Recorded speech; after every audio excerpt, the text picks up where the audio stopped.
Chery face à Kia. C'est le choc des titans. D'un côté, un SUV tout neuf, blindé d'options, à un prix qui, franchement, paraît trop beau pour être vrai. Alors, où est l'arnaque? On va décortiquer ensemble ce dilemme qui s'annonce explosif. On commence direct avec un chiffre. Moins de 30 000 livres pour un SUV hybride rechargeable qui sort de l'usine. C'est un prix qui, normalement, n'existe pas sur le marché. Et ce n'est pas tout. Pour ce prix-là, on vous promet une autonomie de 1200 km. Oui, vous avez bien entendu, de quoi faire de l'ombre à des voitures qui coûtent le double. C'est ça, la promesse de Chery. Le nom de la bête? Le Chery Tiggo 7 Super Hybride. Et comme le dit cette citation, il arrive pour tout casser. Pour briser les règles qu'on pensait gravées dans le marbre. Sur le papier, c'est une véritable révolution. Ok, on entre dans le vif du sujet. L'offre impossible. Comment est-ce que c'est possible? Allez, on regarde ça de plus près. Et regardez ça, peu importe où on regarde. Royaume-Uni, Maroc, Malaisie, c'est la même histoire partout. Le Tiggo 7 Pro arrive et pulvérise le prix du Kia Sportage.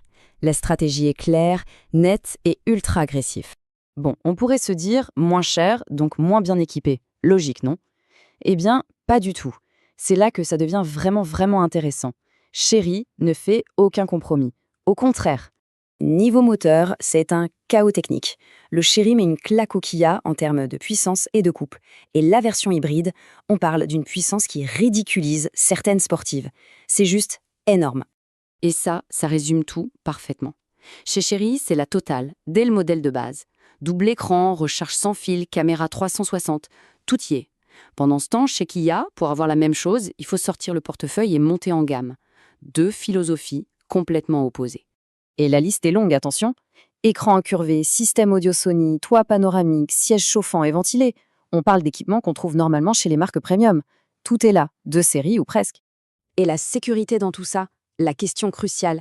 Réponse? 5 étoiles. Le maximum. Le test ANCAP de 2023 le confirme. Pour les familles, c'est la case la plus importante et Chery l'a coché. Point. Ok, jusqu'ici, Chery domine sur tous les plans. Mais maintenant, tournons-nous vers le champion en titre, le Kia Sportage. Voyons ce qu'il a dans le ventre. La force du Sportage, ce n'est pas sa fiche technique. Non. Son arme secrète, c'est sa réputation. Une réputation de fiabilité et de qualité, construite année après année. Et ça n'a pas de prix. Et ce n'est pas juste du marketing. Les chiffres sont là, noir sur blanc. Consumer Reports, J.D. Power, tout le monde est d'accord. Les propriétaires sont satisfaits, les coûts de réparation sont bas. C'est du solide, du concret. Alors voilà, le match semble se jouer entre le prix et la fiabilité. Un choix simple, non? Eh bien, accrochez-vous, parce qu'un témoignage de propriétaire va tout faire basculer. On part en Russie, on écoute un propriétaire qui a fait à peine 10 000 km avec son Tiggo 7. Et comme le dit l'expression, il ne mâche pas ses mots, c'est brut, c'est direct. La liste fait froid dans le dos. Peinture qui s'écaille, qui fait des bulles, même sous le film de protection. De la rouille, déjà, sous les boulons, sur les soudures des portes. Des grincements partout à l'intérieur. Et tout ça en quelques mois à peine. C'est ça le plus fou. Tout le bling-bling intérieur, tout ce qui fait l'effet waouh au premier abord, c'est ce qui a commencé à grincer et à craquer en premier. Le vernis s'écaille, au sens propre comme au figuré. Et là, le propriétaire met le doigt sur quelque chose de très intéressant, un piège psychologique. On a tellement investi, on a tellement envie de croire à la bonne affaire, qu'on finit par ignorer les problèmes, on se voile la face. Ça porte un nom, le sophisme des coûts irrécupérables. Et voilà comment on arrive au dilemme final. La décision devient tout d'un coup beaucoup plus compliquée. Le choix est donc là, juste devant nous. D'un côté, le Chery, la promesse d'un luxe accessible, une valeur imbattable. Le risque, une qualité à long terme qui pose question. De l'autre, le Kia, un investissement sûr, une fiabilité à toute épreuve. Le compromis, un prix plus élevé et moins d'équipement.